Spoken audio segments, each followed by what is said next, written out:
Our call to community this morning is called A Place of Belonging and Caring. It is written by Kimberly Ann Carlson. It is not by chance that you arrived here today. You have been looking for something larger than yourself. Inside of you, there is a yearning, a calling, a hope for more, a desire for a place of belonging and caring. Through your struggles, someone nurtured you into being, instilling a belief in a shared purpose, a common yet precious resource that belongs to all of us when we share. And so you began seeking a beloved community, a people that does not put fences around love, a community that holds its arms open to possibilities of love, a heart home to nourish your soul and share your gifts. Welcome home. Welcome to worship.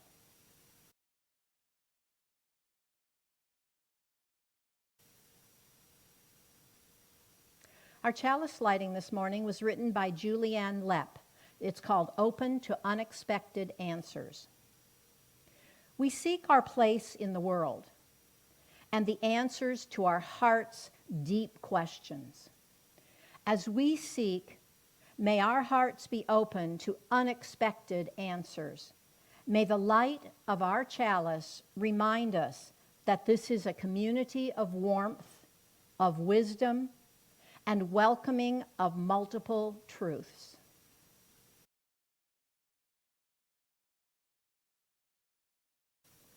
Please join with me in our spoken affirmation. The words will be on the screen. Love is the spirit of this church, and service is its law. This is our great covenant, to dwell together in peace, to seek the truth and freedom, and to help one another.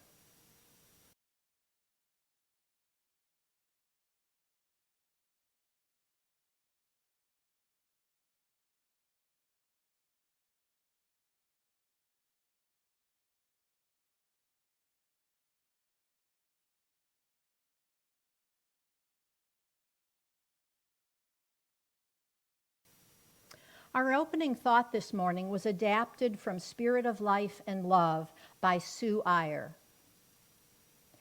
Spirit of life and love, we have gathered here in search of answers to hard questions. We have come in search of understanding, in search of community. We have come in search of hope and healing. Let this be a place not only of searching, but of discovery. Let this be a place of learning, also of wisdom. Let this be a place not only of meeting, but of connection. And let this be a place where healing fosters giving and hope fosters service. This is our prayer, that we may create here a circle of love, ever expanding, ever growing, as we seek to know ourselves and the source of our being. Amen, and blessed be.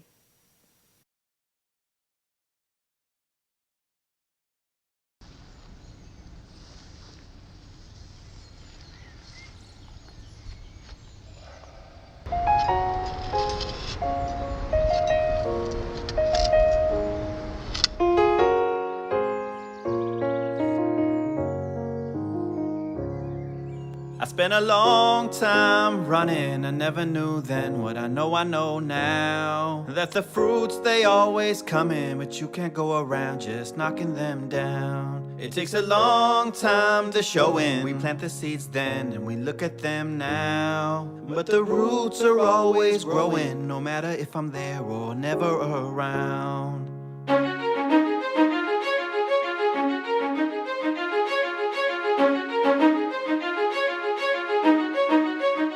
Whatever grows will grow, Whatever dies will die. Whatever works will work. Whatever flies will fly. Whatever fails will fail. What's meant to soar will soar. I am planting seeds, nothing It's like your whole life you've been training for this moment, and when the time comes you just disown it, meaning you just surrender, don't control it. Not interested in the clay pots and mold it, or sitting next to the path trying to unfold it, or waiting for the fruits to fall down toward you. Let it go and now you're flowing, feeling quite gorgeous, so you take steps away instead of towards it. What a rush, feeling freedom with nothing to hold. We've been taught that what you touch will always turn to gold, and now we're learning when we let it go it overflows with no credit to take, cause no credit is home. A higher power working deeper where the seeds are sowed, and when the seeds are true, then they're seeds of gold. But the real gold is joy when life starts to flow, and when it does, you just smile cause now you know. I spent a long time running, I never knew then what I know now. Let the fruits, they always come in, but you can't go around just knocking them down. It takes a long time to show in, we plant the seeds then, and we look at them now. But the roots are always growing, no matter if I'm there or never around.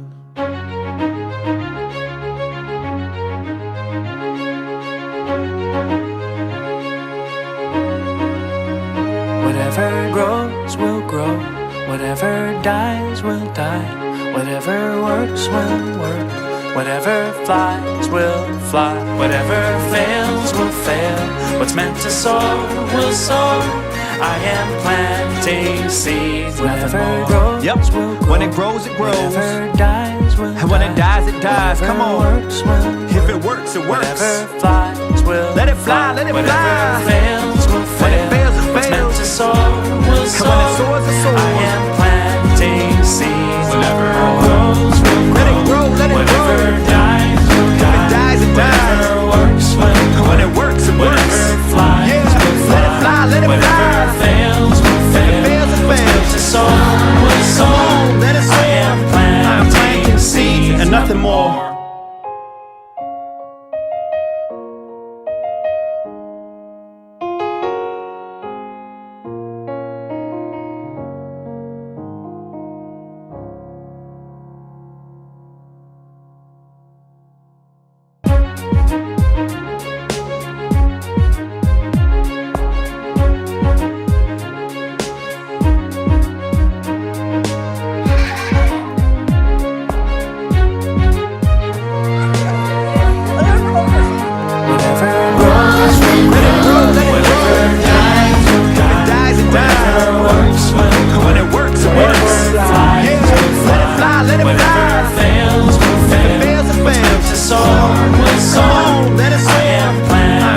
seeds and nothing more.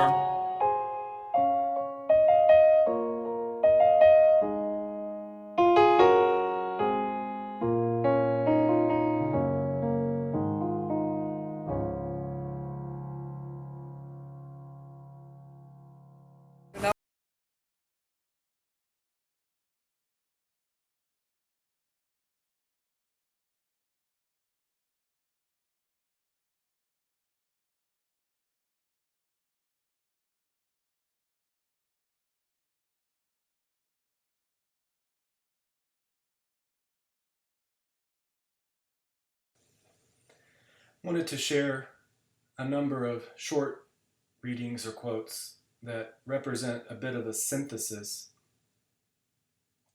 all based around the same idea. The first from Buddha. Happiness does not depend on what you have or who you are. It solely depends on what you think. The second from the Apostle Peter in the book of Romans, chapter 12, verse 2. And do not be conformed to the ways of this age, but be transformed by the renewing of your mind, that you may prove what is good and acceptable and the perfect will of God.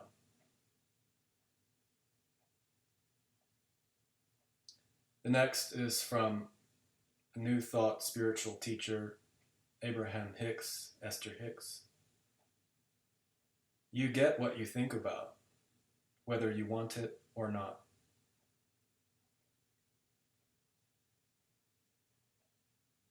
The next is from a Hindu sage, Nisargadatta Maharaji. First, realize that your world is only a reflection of yourself, and stop finding fault with the reflection. Attend to yourself, set yourself right, mentally and emotionally. You talk so much of reforms, economic, social, political. Leave alone the reforms and mind the reformer. Remove the obstacles to growing, and all your personal, social, economic, and political problems will just dissolve. The next is from the 64 Ways audio contemplations by Richard Rudd. This is the path of Jnana Yoga, or what the ancients called gnosis, to use the mind to get beyond the mind. Contemplation begins with the mind. You must see the numbers behind everything, the ordering principles, the laws, and then as you see them, you will feel an acceptance slowly rising within you. There is an order in the cosmos. There is perfection.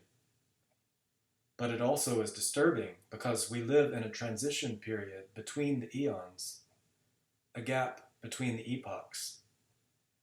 We live in the time of the great change. All we have to do is keep contemplating. It's about thoughts. Energy follows thought. That's an ancient axiom. So when you change your thoughts, you change your attractor field and you change your frequency.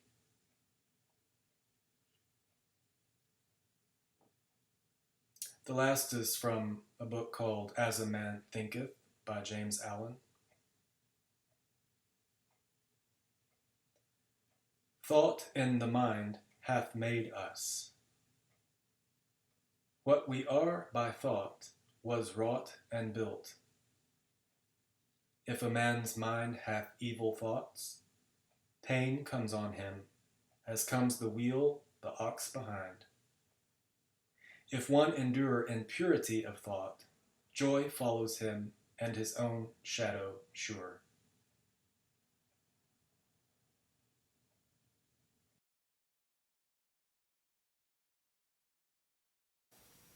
Barbara Hamilton Holloway wrote "Let There Be Quiet Among Us" as a meditation for our practices this morning. Let there be quiet among us, Spirit of life in us and around us. Here is our chance, once again, to live like we wish the world would live. May we find within ourselves the courage to be who we are. May we know when it's time to listen and when it's time to speak. May we trust ourselves to be the ones to find the words that need to be said or to do what needs to be done. May we trust one another and know there are many ways to go through life. May we know that though we change some of what life gives to us, we can choose how to deal with what we are given. We are coming into power, and together we can make possible justice and love. We are connected. We depend upon one another more than we know. We are one body. So be it. Blessed be. Amen.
Hello, my name is David. I have some words today related to our current pledge drive. My wife and daughter, Kelly and Ellie, and I have been members of Red River Unitarian Universalist for about 5 years.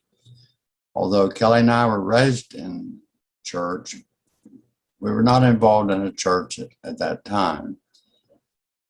Kelly had an incident at school where she came home upset, saying that she was told, if you don't go to church, then your parents must be an atheist. Kelly responded by saying, we're going to find a UU church, or we're going to start one. As luck would have it, Red River UU is 20 minutes from our home. The next closest are in Tulsa, Oklahoma, and Carrollton, Texas. I could say we found Red River, but perhaps Red River found us. Since the shutdown, our services have been broadcast on Facebook and our church's website, and new people have found us. The first time we visited, we knew we were in a spiritual home, a small, lay-led congregation of like-minded people, intelligent, caring, and loving people, where no one is judged for their beliefs or their lifestyle. The church's finances are run as a business. We have a beautiful historic building. To continue to improve and grow and make improvements, it takes the almighty dollar to keep things going. Before the shutdown, my task at the end of the service was to count the bowl and prepare the deposit slip. There are always two of us. One day as we were counting, I opened an envelope with $2 in it. Being raised in a Baptist church, I remembered a story from the Bible. Jesus and his disciples were in the temple observing people paying their tithes. A woman put in 2 small coins. Jesus told his disciples, see the woman who gave the 2 coins? She gave more than all the rest because she gave all she had. We're living in tough financial times. Our church is fortunate to be in a stable financial condition. But to continue to grow and improve, it takes money. We ask that you give what you're comfortable with. You cannot put a price on what Red River has to offer you. We look forward to the day when we can return again, come together, and see new faces. And we thank you in advance.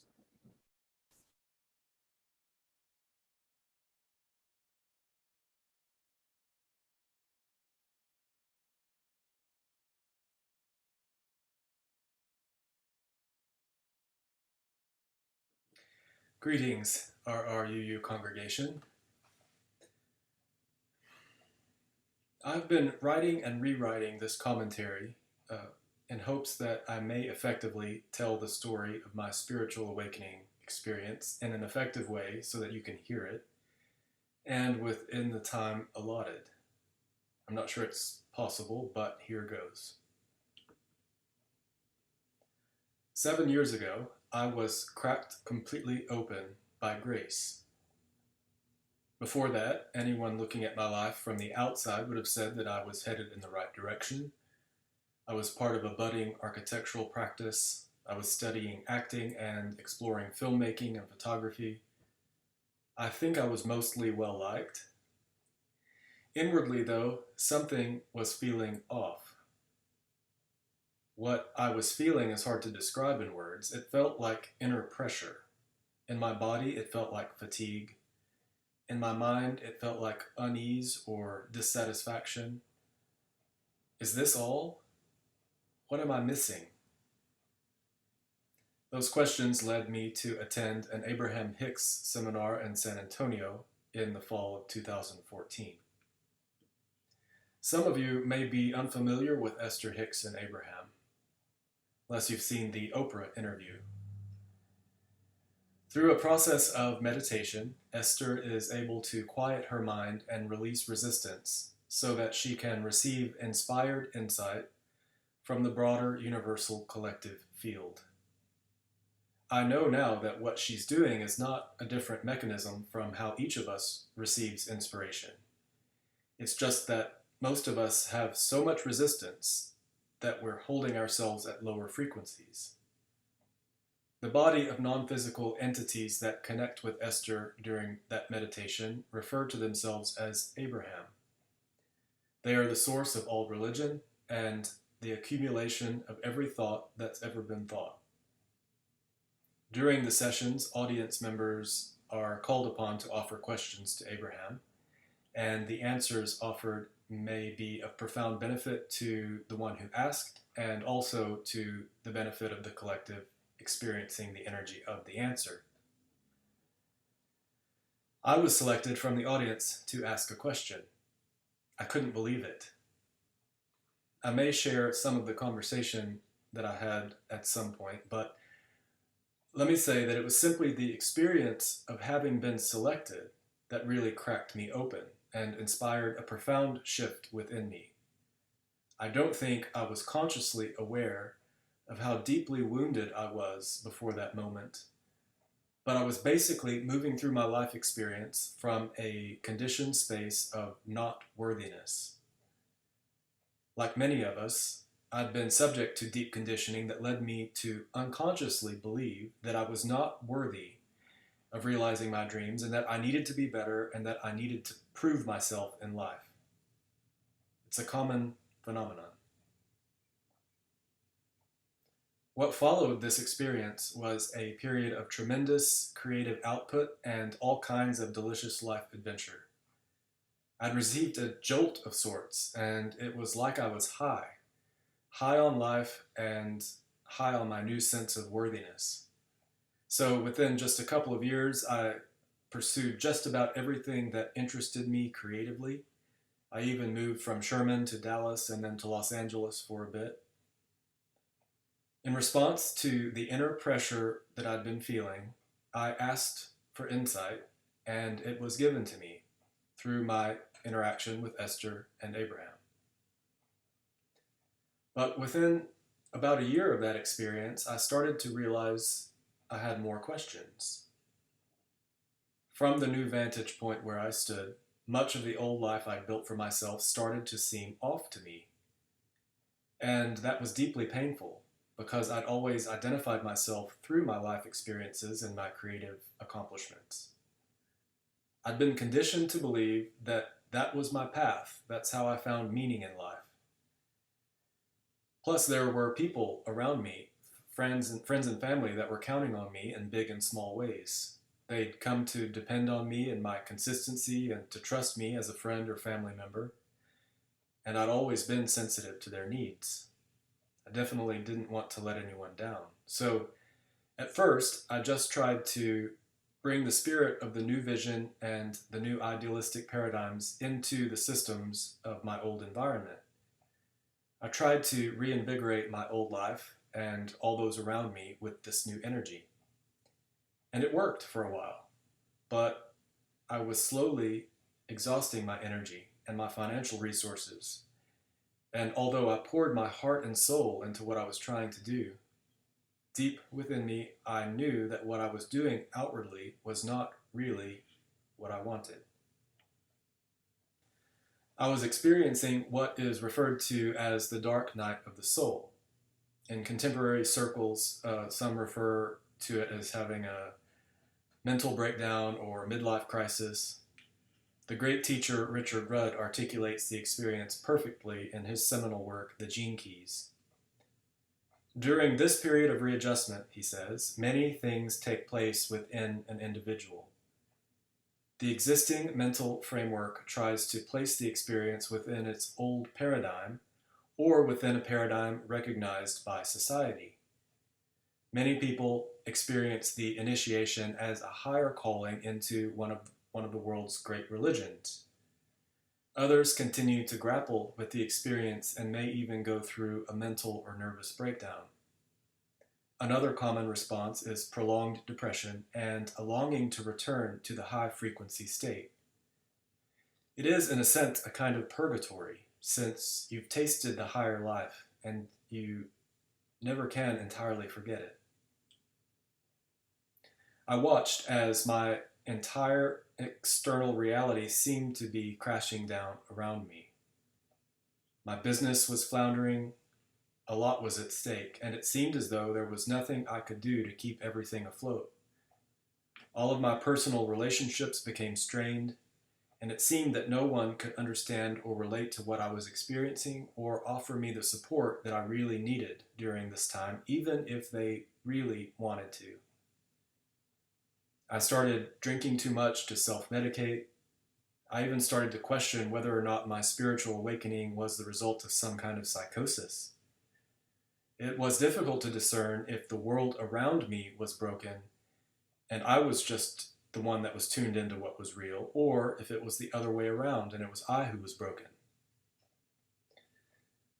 I really began to think it may feel like a sense of relief to have someone or something to blame for my situation, so I decided to go for a round of psychological and neurological testing. Perhaps the doctors could give me a diagnosis to blame for what had happened, but alas, no. Jared is an intelligent and sensitive human being, they said in the diagnosis, and he's a missionary on a spiritual level. So what does that mean? What does it mean for me to be a missionary on a spiritual level? How do I do that? More questions. New questions. What followed was a deeply personal internal process of contemplation and coming to terms with who I am on every level. I looked at my life and all my creations, good, bad, and ugly, squarely in the face. I faced my perceived shadows, my motivations, my fears, my belief patterns, and did a complete inventory. I uncovered every stone and brought light to everything within me that had been in shadow. I had to let go of all kinds of preconceptions and preconceived ideas about who I'd come to be and who I thought I was supposed to be. I burned all kinds of stuff out of my mind and out of my DNA. I was, in a way, letting go of all my conditioning and my not-self behavior and trying to figure out what was left, who I really was, and what kind of life I really wanted to create. I had to release the attachment I had to what I see now were lower level impulses and desires that I had for my life and get back to a sort of empty, childlike space. It was basically like I was starting over. Perhaps the most difficult thing that I had to do was to loosen my emotional codependence with the people closest to me. While this was a time of great external upheaval, and I had turned to my friends and family for support, and I'm very grateful to have had the support of some of my close friends and family. What I learned that I really needed to do was to find a way to provide emotional and spiritual support to myself, to fall in love with my own journey, its ups and downs, to fall in love with my higher self and its intentions for my life, and to do it even if no one else around me understood. Slowly, in time, even more answers came, including some answers from a conversation with Paul Selig, a teacher who connects to the non-physical energy they call themselves Melchizedek, an Old Testament teacher. After reading a couple of the books in Paul's tremendous body of work, I arranged a Skype call to see if his guides had any direction for me. If the young man wants to know why he is here, we will tell him. The young man is here to show them who they really are. Once again, I find myself cracked open by grace, and it's with a deep sense of reverence and humility. After this long process of the dark night of the soul and the subsequent deconditioning and emptying out, I'm starting to become more and more comfortable with what feels to me like a rebirth. It's been pretty messy, but birth is messy. I've come to understand that each experience has a specific teaching to offer me. All the ups and all the downs of life have helped me to cultivate my core stability, the inner witness, the true self that exists beyond my conditioning and the Maya of the external world, the aspects of me that have always been true. When Marla suggested that I make this talk today about my own spiritual journey, I was honored by the suggestion, but also a bit uncomfortable and maybe a bit intimidated. You see, I've come to understand that each human consciousness has a unique and specific spiritual awakening experience. Every path is uniquely our own. I think that one of the biggest challenges we face when we come together in spiritual community is that while we can offer support to each other, our spiritual awakening journeys cannot be imitated and should not be compared with others. So how do I tell this story to you in a way that can become meaningful and inspiring to you and not make it about me? Part of the answer lies in that I'm a wounded healer. I'm an example of someone who has experienced profound insight and the highest emotional states, as well as tremendous confusion and pain. And I've come to become more aware of the truth of underlying universal principles throughout all my experiences, the ups and the downs alike. Through deep contemplation, I've come to realize that the shadows aren't really shadows at all. There's a teaching inside each one of them if we just open ourselves up to receiving. The universal principles are absolutely consistent in each of our lives, and all of the ancient wisdom teachings and New Thought spiritual teachers are pointing to the same principles. They all tell the story, albeit in slightly different ways. And there are teachings that some of us are more attuned to be able to hear than others. We're more receptive to some teachings than others. But the underlying principles themselves are a through current throughout all of it. So I'm now joining the ranks of all those other wounded healers who have realized the nature of these principles in their own lives, and I have a desire to try to share some of what I've learned with you now. Everything is energy, and that's what you are, and that's what I am. Your physical body, your mind, and your soul or spirit are made of energy in vibration and movement at different levels of frequency and density. The energy that is you existed long before you were born into life and will continue after you leave your physical body. You are an aspect of the creative life force energy of the universe that has come into form in this physical life experience so that the universe may know itself through you, through your experiences, your mood, your attitude, and your vibrational countenance. Every experience has value. And the totality of source energy is absolutely objective, as it is the accumulation of every perspective and every thought that has ever been thought or ever will be thought. Human intelligence at its highest expression is the totality of your mental intellect, your physical body's intelligence, your emotional intelligence, and your spiritual intelligence. We've been living in an age that exalts the mind and the intellect alone, and we've been conditioned only to regard as real that which can be or has been perceived through our 5 physical senses. But there's so much more we can experience. We are coming into an age now where we will remember the aspects of our intelligence that have been dormant in this past age. And once again, they will become a part of our experience as being a fully awakened individual human being.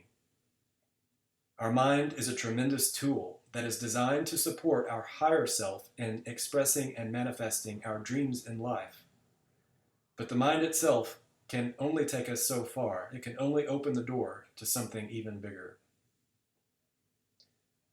The energy of the universe we live in is based upon the universal law of attraction, which basically says that the essence of like unto itself is drawn. Physicists and epigeneticists are just starting to scratch the surface in their observations of these long-known spiritual principles. Through this unerring universal principle, you will get what you think about, whether you want it or not. Another way of saying this is that you will get more of what you really are. The universe responds to the true frequency that you're emanating and not necessarily what you say with your words. If you're thinking about injustice, you will become aware of injustice in your life experience, and you will tune yourself and receive more injustice. If you're thinking about joy and you're focused upon that which pleases you, you will receive more of that which pleases you in your life experience. And all the cells of your physical body are conscious, and they will rally to help you in the realization and the perceiving and the receiving of what you've asked for, as will other universal forces, whether you've asked for well-being or asked for disease. By virtue of our individual focus and personal evolution, we contribute to the movement and expansion of consciousness at the collective level.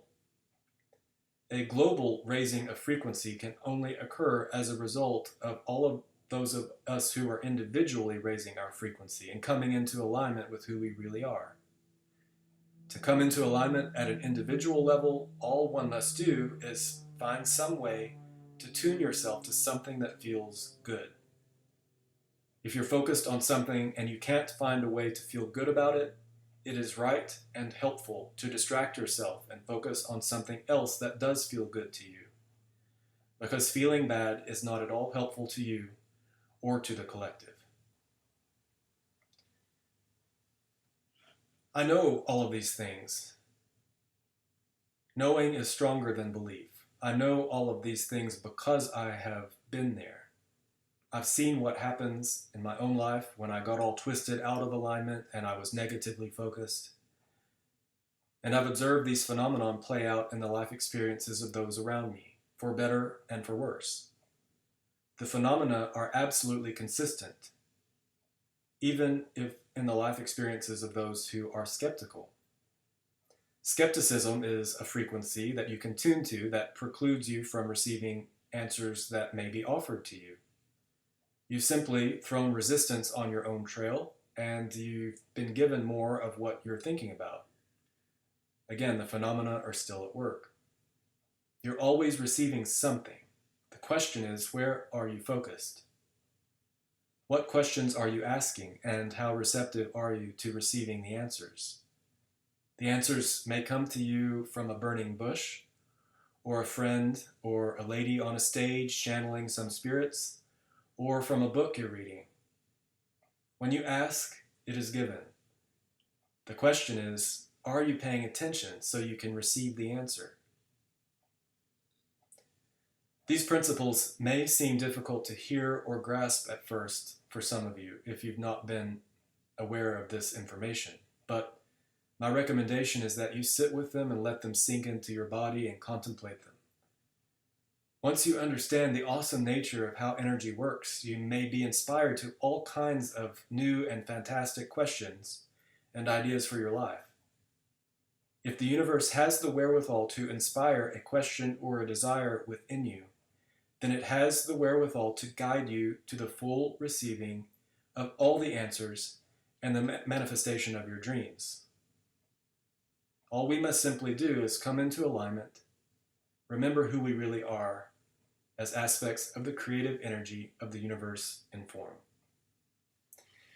It is my deepest hope that I was able to get the ideas across to you in a way that perhaps sparks at least a tiny bit of excitement in you, or reignites a spark within you, regardless of where you are in your own spiritual journey at this moment, or how you tune yourself next.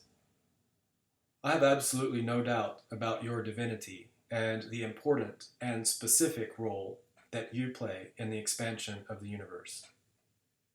I know this is true for every single human being without exception, for I've learned that everything and everyone is of God, or nothing is. This is a really great time to be alive. And I'm really grateful to have had the opportunity to share some of my experiences and what I've learned with you. Till we may have occasion to meet again, I'm sending you all the love and light that I can muster.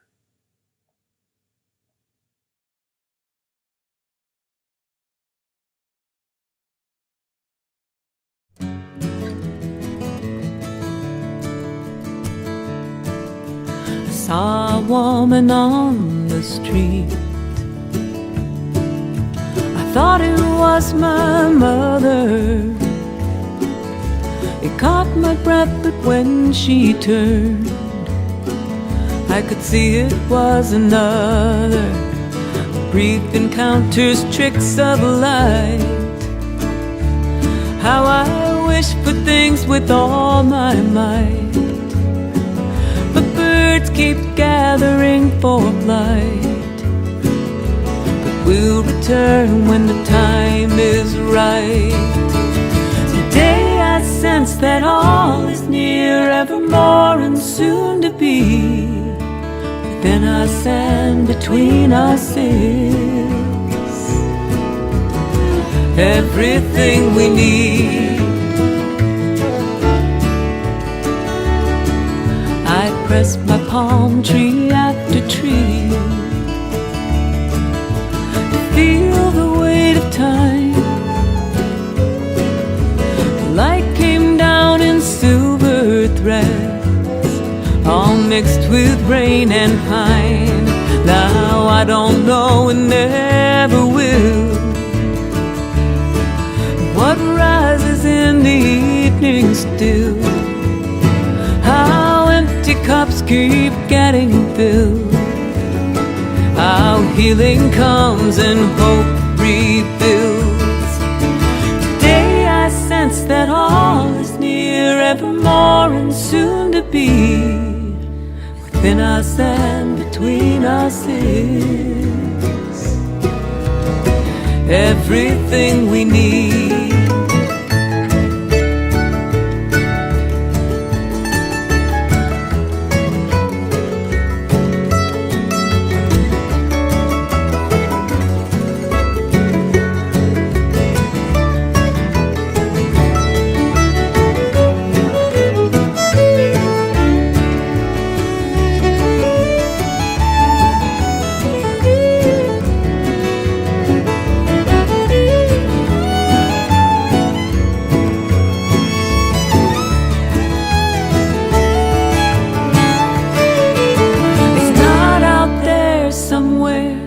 That's right.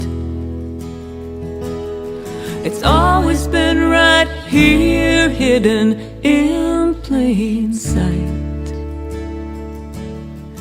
Everything will go to dust,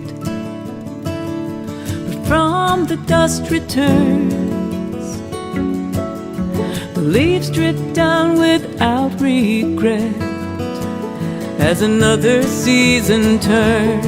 I dreamt of water every night while you slept and dreamt of air and light. And I pray we all find clearer sight, and in turning round we come round right.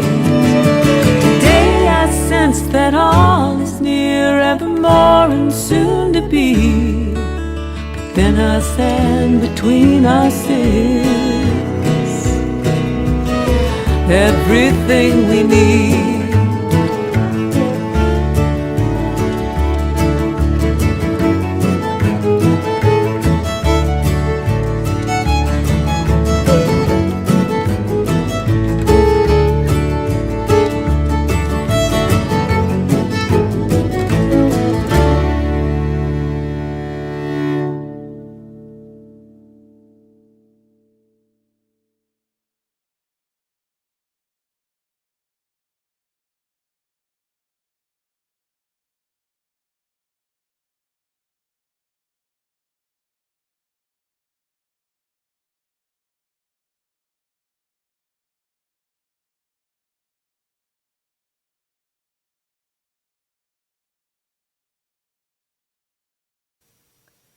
Our closing this morning was written by Eric Walker Wilkstrom. The purpose of this community is to help people grow. If you are who you were, and if the person next to you is who he or she was, if none of us have changed since the day we came in here, we have failed. The purpose of this community, of any church, temple, zendo, mosque, is to help people grow. We do this through encounters with the unknown in ourselves and in one another. In the other, whoever that might be for us, however hard that might be, because these encounters have many gifts to offer. So may you go forth from here this morning, not who you were, but who you could be. So may we all.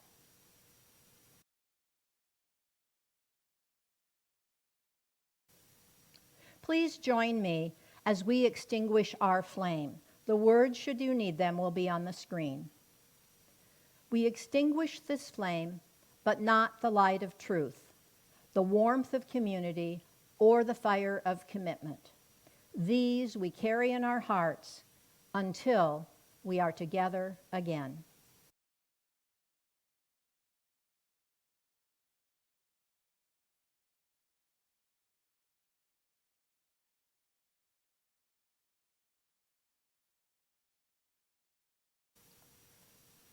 Have you seen them? They're popping up all over outside, and sometimes inside as well. What? You don't know what I'm talking about? Why, the flowers, of course. Please join the worship team on April 25th at 11:15 a.m. to celebrate Flower Communion and National Poetry Month with flowers and poetry. If I were really good, this would have been done in poetry. So please join us.